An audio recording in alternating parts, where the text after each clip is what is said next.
নমস্কাৰ, এয়া আমাৰ উন্নত মানৰ নিউ টেকন'লজি চফাই কৰা।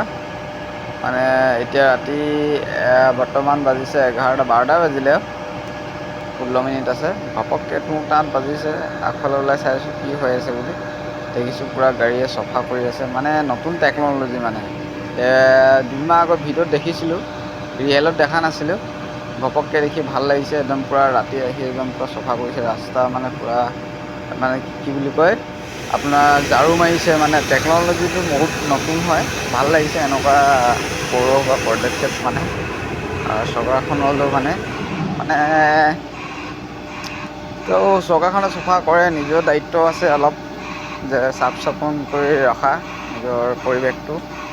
মজা, মানে ভাল লাগিছে এনেকুৱা গাড়ী। মানে জীৱনত প্ৰথমবাৰ দেখিছোঁ আমাৰ অসমতো ইমান টেকন'লজি, মানে ইণ্ডিয়াখন আগবাঢ়িছে চৰকাৰী ক্ষেত্ৰত।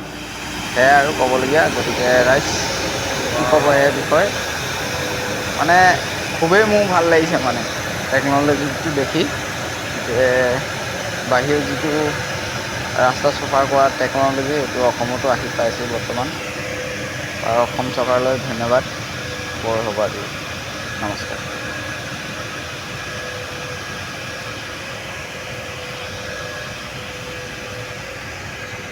পূৰা ধুনীয়া চফা হৈ গ'ল পূৰা।